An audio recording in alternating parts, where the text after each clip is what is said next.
Jake Morrison stood in the great hall of the Galactic Council. The room was huge, bigger than any building on Earth.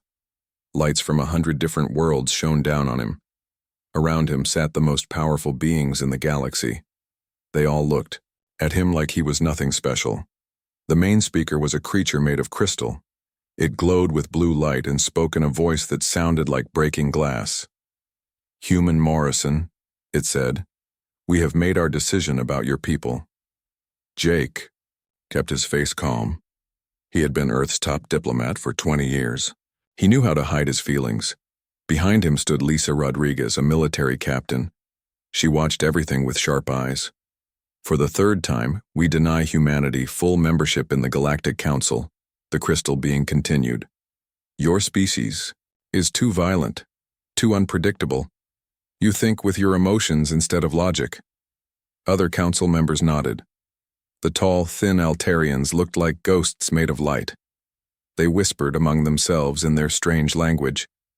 The bug-like creatures from the Kepler worlds clicked their teeth together. The ancient beings from Vega, who looked almost human but weren't, sat silent and proud.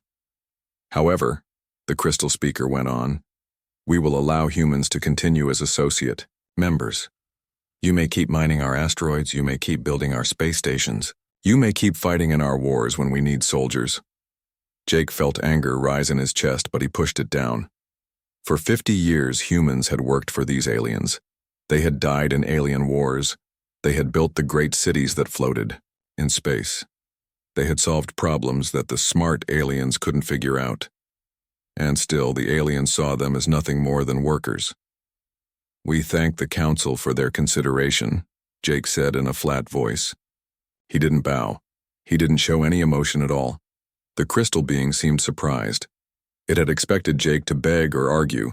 Instead, the human just stood there, calm and quiet. "You may go," the speaker said. Jake turned and walked out. Lisa followed him. They said nothing until they reached their ship. Once they were alone, Lisa spoke first.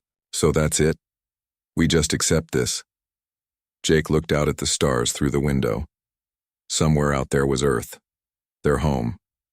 "No," he said quietly. "We don't accept this at all." He sat down at his communication console and typed a short message. It was encrypted with codes that only Earth could read. The message had just 4 words. "Operation Exodus approved. Begin." On the other side of the galaxy, Alex Turner read the message in his laboratory. Alex was Earth's head scientist on Council Station Alpha. He had spent 15 years here sharing human knowledge with alien researchers. He had always known this day might come. Alex looked around his lab. Tomorrow, it would be empty. Tonight he had work to do. He sent his own coded messages to every human in the galaxy. Mining crews on distant asteroids. Engineers working on alien space stations. Soldiers fighting alien wars. Scientists in alien universities. Farmers growing food on alien worlds. The message was the same for everyone.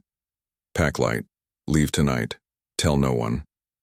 Dr. Sarah Kim received the message on her tablet while eating dinner with her Altarian colleagues. She had been studying alien technology for 12 years. The Altarians thought she was learning from them. They didn't know she had been teaching them without realizing it. "I need to check something in my lab," Sarah told her alien friends. She stood up from the table and walked away. She never came back. Commander Mike Davis got the message while inspecting mining equipment on Asteroid Base 7. For 8 years, he had managed the humans who dug precious metals from space rocks. The aliens thought the humans were just good at following orders. They didn't know that Mike had redesigned all their mining systems to work 3 times better. Mike gathered his crew. "Emergency drill," he told them. "Everyone to the shuttles." Within an hour, they were gone. Captain Jenny Walsh was leading human soldiers in a war between 2 alien species. Neither side really cared about the war. They just wanted to test their weapons. Human soldiers were perfect for this. They were brave and they followed orders. If some died, there were always more humans. Jenny read the message during a quiet moment between battles. She looked at her soldiers. Good people, They had signed up to protect Earth, but instead they were dying for aliens who saw them as disposable. Orders from High Command, she told her troops. We're pulling out. All of us. Right now. The alien. Commanders were confused when the human soldiers simply disappeared in the middle of the night. They had left behind all the alien weapons and equipment. They had taken only what belonged to Earth, all across the galaxy. The same thing happened. Humans vanished. They didn't say goodbye, they didn't leave notes. They just disappeared. Dr. Tony Martinez was the last human to leave Council Station Alpha. He was responsible for the station's computer systems. The aliens thought their computers were so advanced that humans could barely understand them. The truth was different. Human programmers had fixed thousands of problems in the alien systems. Without humans, the computers would start breaking down in days. Tony looked around the empty human quarters one last time. Then he deleted all the human-written code from the alien computers. He left behind only the original alien programming. Let them figure out why their perfect systems didn't work anymore. As Tony's ship flew away from the station, he wondered how long it would take the aliens to realize what they had lost.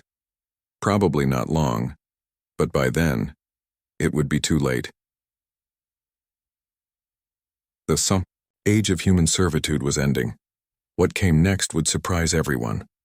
3 months had passed since the humans disappeared. At first, the aliens thought it was good news. No more dealing with the loud, emotional humans. No more listening to their strange ideas. No more watching them do things in ways that didn't make sense to alien minds. Counselor Veltar of the Crystal People called an emergency meeting. He floated into the Great Hall, his blue light flickering with worry. The other council members looked different too. Gone was the proud confidence they had shown when they rejected humanity. Now they looked nervous and confused. We need to talk about the human situation, Veltar announced. His voice didn't sound as strong as before. Commander Thex of the Bug People clicked his teeth together rapidly. This was a sign of stress among his kind. The mining operations have stopped working, he said. Everything is breaking down. The other council members leaned forward. This was not what they expected to hear. Explain, said Elder Zoth of the Vega People. She was over 500 years old and had seen many species come and go, but she had never seen anything like this. Thex pulled up images on the main screen. They showed mining bases on distant asteroids. The bases looked dead. No lights, no movement, no ships coming or going. We sent our people to restart the operations, Thex continued, but nothing works. The machines are too complex. The computers give error messages we don't understand. The drilling equipment won't turn on. An Altarian ghost being drifted closer to the screen. But these are simple human machines, it said in its whisper voice. We built far more advanced technology thousands of years ago. That's what we thought too, Thex replied. But when we tried to fix them, we realized something. The human machines aren't simple at all. They're incredibly complex. We just never bothered to look closely before. Veltar's light dimmed. What do you mean? The humans made everything look easy, Thex explained. They handled all the complicated parts themselves. We only saw the final results. It was like watching someone cook a meal and thinking food just appears when you want it. More reports came in. The great space elevator on Altair Prime had stopped working. The floating cities above the gas giant worlds were falling toward the planet surfaces. The communication networks that connected star systems were going silent one by one. Dr. Zara Voss watched all of this from her hidden research station. She was one of the few humans who had stayed behind, but not where the aliens could find her. Her job was to observe and report back to the human fleet. Zara had built her hiding place inside an old asteroid. The aliens flew past it every day, never knowing she was there. She listened to their emergency meetings and recorded their growing panic. The aliens were learning something important. The humans hadn't just been workers. They had been the people who made everything work. Emergency. Report from Kepler 442b, came a voice over the alien communication system. Zara recognized it as belonging to Supervisor Clicks, one of the more reasonable bug people. The rare metal extraction has stopped completely, Clicks reported. Without the human supervisors, our automated systems failed within 2 weeks. We've lost 60% of our production capacity. Admiral Beth Collins received Zara's reports aboard the human ship Determination. The ship was hidden in empty space between star systems, where alien sensors couldn't detect it. Beth smiled as she read about the aliens' problems.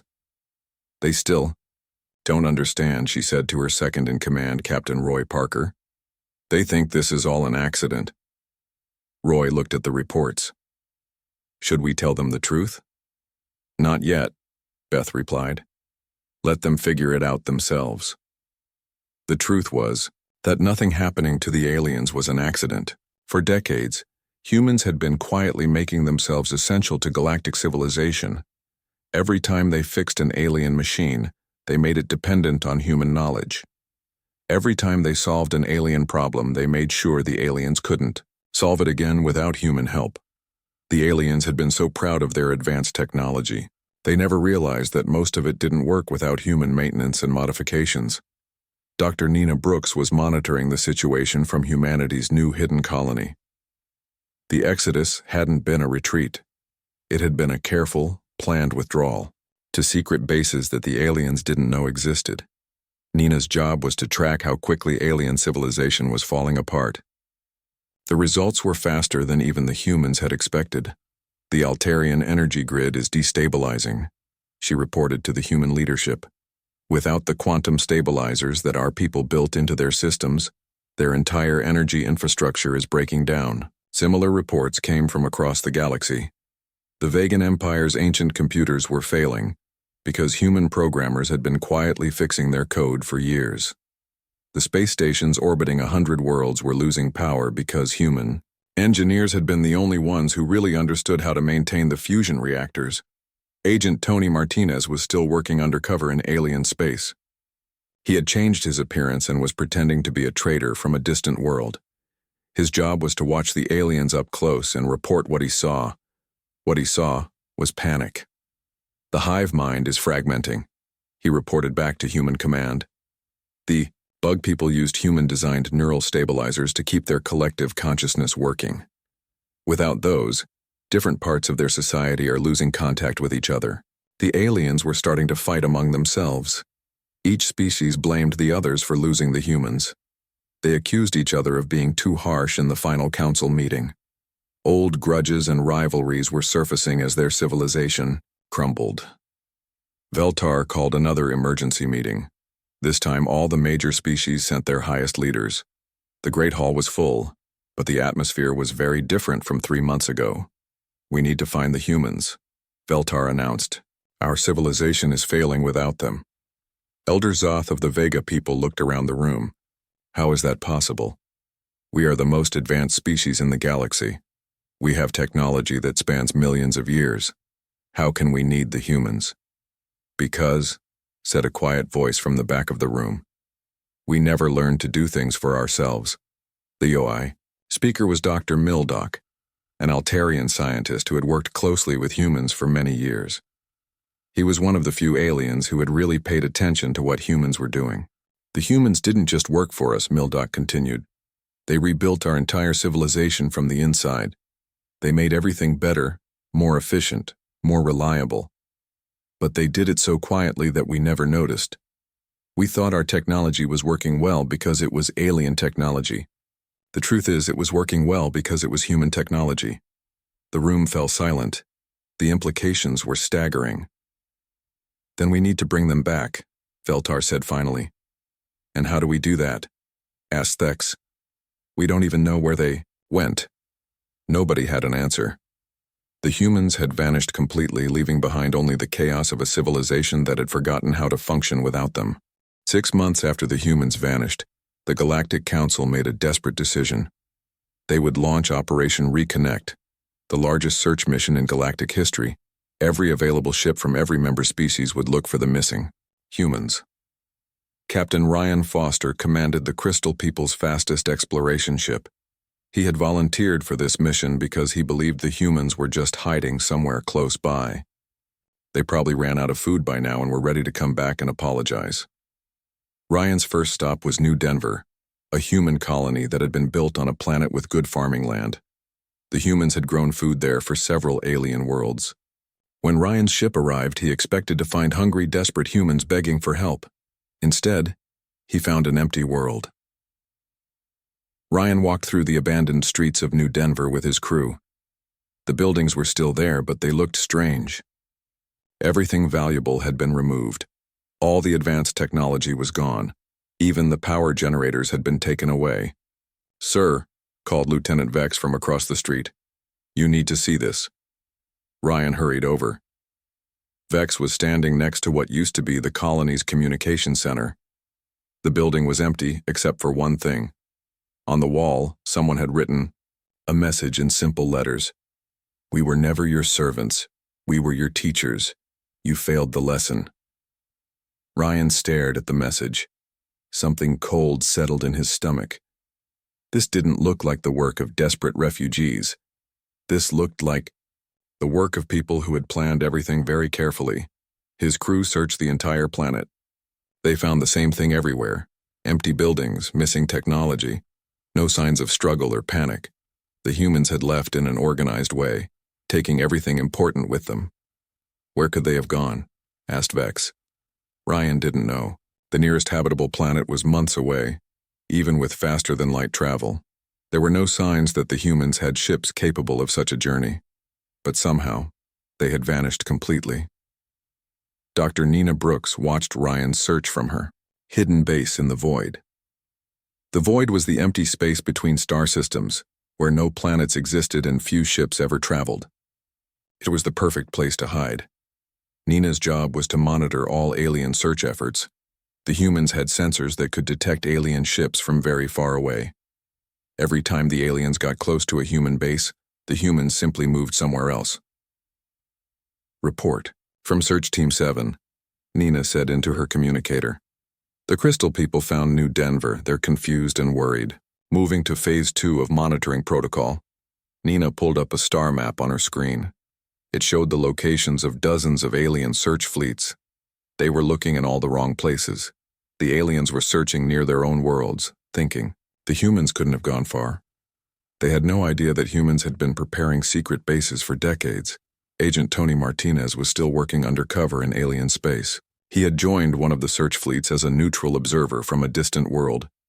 His real job was to watch the aliens and report their reactions. What he saw worried the human leadership. "The bug people are having a civil war," Tony reported, during a secret communication. "Different hive groups are blaming each other for losing the humans. Some want to keep searching. Others want to try rebuilding their technology without human help. The disagreement is tearing their society apart." The news from other species was just as bad. The Altarians were dying. Their energy forms needed special containment fields to stay stable, and those fields had been designed by human scientists. Without maintenance, the fields were failing. Thousands of Altarians had already faded away into nothing. The Vegan Empire was facing something even worse. Their ancient computer systems were crashing one by one. These computers controlled everything from life support to space traffic. Without them, Vegan worlds were becoming uninhabitable. General Karen White reviewed all these reports from her command ship, the Liberty. Karen had been planning for this day for over 20 years. She had helped design the human exodus down to the smallest detail. "The aliens still don't understand what's happening," she told her staff during their daily meeting. "They think this is about hurt feelings. They think if they find us and apologize, everything will go back to normal." Commander Grace Phillips, Karen's second-in-command, looked at the latest intelligence reports. Some of their leaders are starting to figure it out. This report from the Altarian scientist Mildock shows he understands how dependent they became on human expertise. "Good," Karen replied. "Let them figure it out. The more they understand, the more they'll realize they need to change how they treat us." Dr. Paul Martinez was working on humanity's most secret project. Paul had spent his entire career studying alien technology and finding ways to improve it. But he had never shared his best discoveries with the aliens. Instead, he had used that knowledge to build human technology that was far more advanced than anything the aliens possessed. "The quantum computers are working perfectly," Paul reported to the human leadership. We're tracking every alien search fleet in real time. They can't find us because we always know where they are first. The human fleet wasn't just hiding. They were actively staying ahead of the alien search efforts. Using technology the aliens didn't know existed, the humans could detect alien ships from star systems away and move their bases before being discovered. Meanwhile, the alien search efforts were becoming desperate. Counselor Veltar had authorized the use of deep space sensors, massive machines that could scan entire star regions for signs of life, but even these powerful sensors found nothing. The reason was simple. The humans had learned to hide their energy signatures. Their bases looked like empty asteroids or dead space debris to alien sensors. The humans had become invisible. Captain Lisa Rodriguez commanded one of the human scout ships that watched the alien search fleets. Her job was dangerous. She had to get close enough to the aliens to gather intelligence, but far enough away to avoid detection. The Crystal people are getting desperate, Lisa reported after observing Ryan Foster's fleet for several days. They're searching the same areas over and over. They don't know where else to look. The truth was that the aliens were looking in the wrong dimension. They were searching for human colonies around habitable planets, but the humans had built their new civilization in space itself. Massive ships that could travel between dimensions, space stations hidden in the void between galaxies, colonies built inside hollow asteroids that looked dead from the outside. Dr. Lucy Adams was monitoring alien communication networks from her position as head of human intelligence. The aliens were still using communication systems that humans had helped design. This meant Lucy could listen to almost everything they said. "Emergency session of the Galactic Council scheduled for tomorrow," Lucy reported. "They're going to discuss formal surrender terms." This got everyone's attention. The aliens were finally ready to admit they needed humanity back. But the question was, what would they offer? Commander Steve Murphy received all these reports aboard the human flagship Independence. Steve had been Jake Morrison's military advisor during the final council meeting. Now he was one of the leaders of the human exodus. "Send a message to all human commanders," Steve ordered. "Prepare for Phase 3. The aliens are almost ready to negotiate, but they're not quite desperate enough yet." Steve looked out at the stars through his ship's window. Somewhere out there, alien civilizations were crumbling. Their proud species were learning what it meant to truly need someone they had always looked down upon. The search for humanity would continue, but the humans would not be found until they chose to be found. And that choice would come with a price the aliens were only beginning to understand. 1 year had passed since the humans disappeared. The galaxy was falling apart. President Danny Chen of the Emergency Galactic Council looked around the Great Hall. Half the seats were empty. The Crystal people had lost 3 of their core worlds when the fusion reactors failed. The Bug people were fighting a civil war because their hive mind had broken into pieces. Many Altarians had simply faded away when their energy containment systems stopped working. Danny himself was from a small species that had always stayed neutral in galactic politics. Now he was the only leader the remaining species could agree on. His job was to hold what was left of galactic civilization together. It was not going well. "Report from the Kepler system," announced General Brix, one of the few Bug people still loyal to the Central Hive. "We've lost contact with 17 colonies. Their life support systems are failing." Danny closed his eyes. 17 colonies meant millions of lives, all because they couldn't maintain technology that humans had built and improved. "What about the repair teams we sent?" Danny asked. "They don't understand the systems," Brix replied. "The human modifications are too complex. Our engineers say it would take decades to figure out how everything works." "We don't have decades," Danny said, quietly. That's when the message arrived. The communication console in the Great Hall suddenly came alive. A new signal was coming in from deep space. The transmission was stronger and clearer than anything the aliens had seen in months. "This is a message for the Galactic Council," said a human voice. The voice was calm and professional. "I am Admiral Steve Murphy, speaking for all of humanity." Danny felt his heart race. After a year of silence, the humans were finally making contact. The Galactic Council has 3 standard cycles to formally recognize humanity as a full member species. Steve continued. Humans must receive voting rights equal to all founding member species. Failure to meet this deadline will result in permanent cessation of all human contact. The message was short. No explanation, no negotiation. Just a simple demand and a deadline. When the message ended, the hall was completely silent. Elder Zoth of the Vegan people was the first to speak. She was one of the few original council members still alive. Most of her people had died when their ancient life support systems failed. They're demanding equal status, she said, after abandoning us in our time of need. General Brix clicked his teeth angrily. This is blackmail. They're holding our entire civilization hostage. But Danny Chen understood something the others didn't.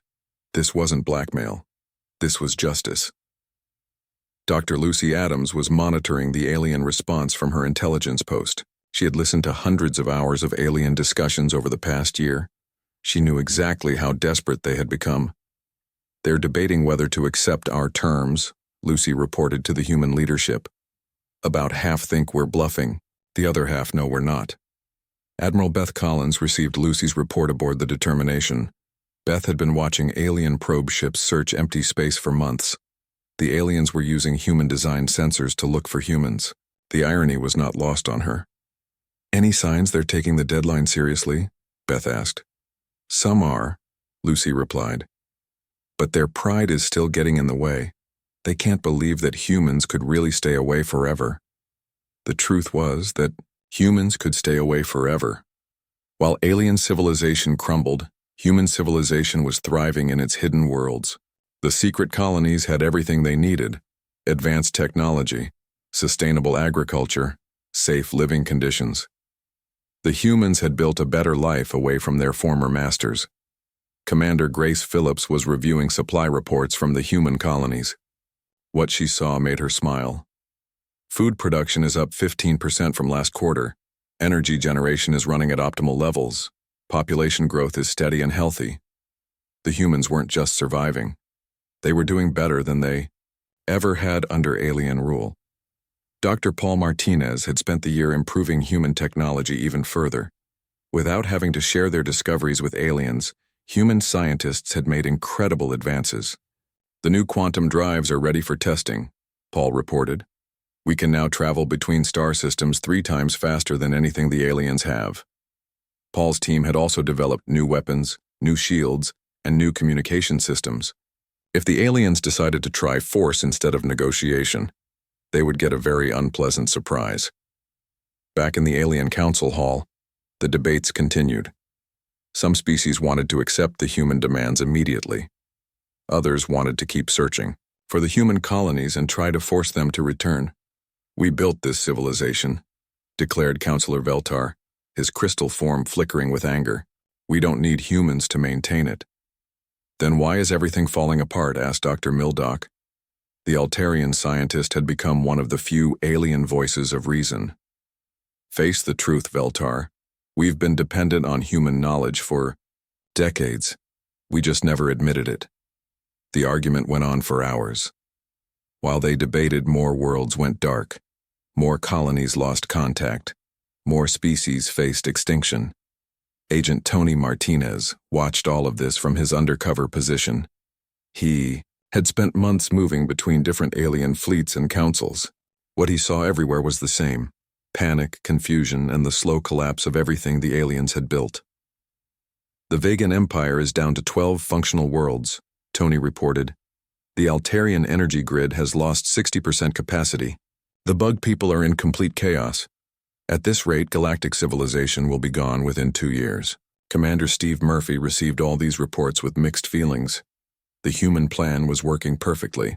The aliens were learning what it meant to lose something they had taken for granted. But Steve took no joy in watching entire civilizations die. Send another message, Steve ordered his communications officer. Remind them how much time they have left. The second human message was even shorter than the first. 2 cycles remaining. Choose wisely. This time, The message included something new. Video footage from human colonies showing healthy, happy people living in clean, advanced cities. The aliens could see that the humans were not desperate refugees. They were a thriving civilization that had simply chosen to leave their former overlords behind. President Danny Chen called an emergency session after seeing the video. For the first time, some council members began to understand the truth. "They don't need us," Danny said quietly. "We need them." "That's impossible," General Bricks insisted. "Humans are primitive. They've only had spaceflight for a few hundred years. And in those few hundred years, they rebuilt our entire civilization," Dr. Mildock replied, while we sat back and took credit for their work. The debate was changing. More aliens were starting to admit what some had known all along. Humanity had never been the junior partner in galactic civilization. They had been the senior partner, working behind the scenes to keep everything running. But pride dies hard. Many aliens still couldn't accept that they had been wrong about humans for so long. Elder Zoth spoke for many when she said, "Even if we give them equal status, how do we know they won't just leave again? How do we know they won't demand to be in charge of everything?" It was a good question, and the answer would determine the fate of the galaxy. Dr. Nina Brooks had been monitoring alien communications from her hidden base. She knew the aliens were running out of time. Their civilization couldn't survive much longer without human help. "One more cycle," she reported to Human Command. "Then we'll see if they've learned their lesson." The final countdown had begun. 2 years and 11 months after the humans disappeared, the Galactic Council made their choice. With only hours left before the deadline, they voted to give humanity full membership with equal rights. The vote was unanimous, but not because everyone agreed. Half the original council members were dead. Their civilizations had collapsed or broken apart. The survivors had no choice but to accept human terms. President Danny Chen signed the agreement with shaking hands. Around him, the few remaining alien leaders looked broken and defeated. The great hall that had once been filled with proud representatives from across the galaxy now held only a handful of desperate survivors. Admiral Julie Roberts led the first human fleet back to Council space in 3 years. Her ship, the New Horizon, was followed by 50 other vessels. The aliens who saw them were shocked. These weren't the simple transport ships that humans used to fly. These were sleek, advanced warships that looked more sophisticated than anything in the alien fleets. When Julie's fleet reached Council Station Alpha, they found it barely functioning. The lights flickered on and off. The air recycling systems made strange noises. Half the docking bays were sealed off because life support had failed. "Request permission to dock," Julie radioed to the station. "Permission granted," came the reply. The alien voice sounded tired and grateful. "Thank you for coming back." Julie walked through the station corridors that she remembered from years ago. Back then, they had been busy with aliens and humans working together. Now they were nearly empty. The few aliens she saw looked thin and sick. Director Carl Jackson was waiting for her in the main conference room. Carl had been Jake Morrison's assistant during the original negotiations. Now he was one of humanity's top leaders. "Welcome back to Council space," Carl said to the small group of alien representatives. "We're here to help." Elder Zoth was one of the few original council members still alive. She looked much older than when the humans had left. "What are your terms?" she asked. Carl placed a document on the table. "The Human Reconstruction Initiative," he said. "We will repair your civilizations and restore your technology, but this time, humans will be in charge of the work." The terms were simple but complete. Humans would take over all major infrastructure projects. Alien workers would assist human supervisors. No major decisions about technology or engineering would be made without human approval. "You're asking us to put humans in control of everything," said General Bricks. He was one of the last bug people in a position of authority. "No," Carl replied calmly. "We're telling you that humans are already in control of everything. We have been for decades, we're just not hiding it anymore." Dr. Amy Chen arrived on Council Station Alpha 3 days later. She brought with her a team of human scientists and engineers. Their job was to restart the station's failing systems. Amy walked into the main computer center and shook her head. The alien technicians had been trying to fix the problems for months, but they had only made things worse. "Clear the room," Amy told the alien workers. "We'll handle this." Within 6 hours, Amy's team had the station running better than it had in years. The aliens watched in amazement as systems that had been broken for months suddenly worked perfectly. "How did you do that so fast?" asked Dr. Kex, the station's chief alien engineer. Amy looked at him with a patient smile. "Because we built these systems. We just let you think you did." The same scene played out across the galaxy. Human repair teams arrived at failing colonies and dead space stations. Within days, they had everything working again. The aliens finally understood how much they had been depending on human knowledge all along. Dr. Emily Torres addressed the reformed Galactic Council from Earth. For the first time in galactic history, the council meeting was being held on a human world. The aliens had to come to humanity's home planet if they wanted to participate. "The old system is gone," Emily announced. "It failed because it was built on lies. You told yourselves that you were the advanced species and humans were the primitive ones. But the truth was exactly the opposite." The alien representatives sat quietly in their seats. There were only 20 of them now, representing what was left of galactic civilization. They had no choice but to listen. "The new system will be different," Emily continued. "Humans will lead because humans have proven they can lead. You will follow because you have proven you cannot manage on your own." It wasn't cruel, but it was honest. The age of alien superiority was over. Commander Tyler Brooks became the head of the new Human Colonial Authority. His job was to oversee the placement of human colonies throughout the galaxy. But now, instead of aliens deciding where humans could live, humans decided where they wanted to go. Tyler's first official act was to establish human colonies in the former capital systems of the major alien empires. The symbolism was clear. Humans were no longer visitors in alien space.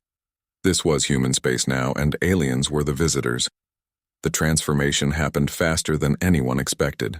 Within 6 months, human-led teams had restored life support to dying worlds. They had restarted the mining operations that provided resources for the galaxy. They had rebuilt the communication networks that connected distant star systems. But, this time, everything was designed to work without alien interference. The new systems were built by humans, for humans, with alien workers providing basic labor under human supervision. Agent Tony Martinez, no longer undercover, watched the changes from his new position as Director of Galactic Intelligence. The species that had once looked down on humans now competed to attract human attention. "The Altarians are offering to give humans 3 of their best worlds in exchange for energy grid maintenance," Tony reported to human leadership. "The remaining bug people want to sign an exclusive trade agreement. Even the Vegan Empire is asking if humans would consider taking over their government completely." The irony was complete. The same aliens who had rejected human membership now begged for human presence. Dr. Paul Martinez established the new Galactic Institute of Technology, with humans in all senior positions. Alien students lined up for admission to human-led universities. The species that had once dismissed human intellect now desperately wanted to learn from human teachers. Captain Lisa Rodriguez, now Admiral Rodriguez, commanded the human fleet that patrolled galactic space. The aliens who had once used human soldiers as expendable troops now requested human protection for their remaining worlds. "How does it feel?" Carl Jackson asked Julie Roberts during a private meeting on Earth. Julie looked out at the stars from the government building in New Geneva. Somewhere out there, human colonies were thriving on worlds that had once been forbidden to them. Human scientists were making discoveries that aliens had never imagined. Human engineers were building a new galactic civilization that actually worked. "It feels like justice," Julie replied. "Not revenge, justice." The council had made their choice too late to save their old civilization, but just in time to be part of the new one. Commander Tyler Brooks often thought about the early days of human space exploration. Back then, humans had looked up at the stars and wondered if they would ever be accepted by the advanced alien species they might find. Now he knew the truth. There had never been any advanced alien species. There had only been aliens who had forgotten how to advance, and humans who had never stopped learning. The galaxy was rebuilding stronger and better than before. But this time, it was being built by the people who actually knew how to build things. The people who had always known, even when everyone else refused to see it. The age of human servitude was over. The age of human leadership had begun,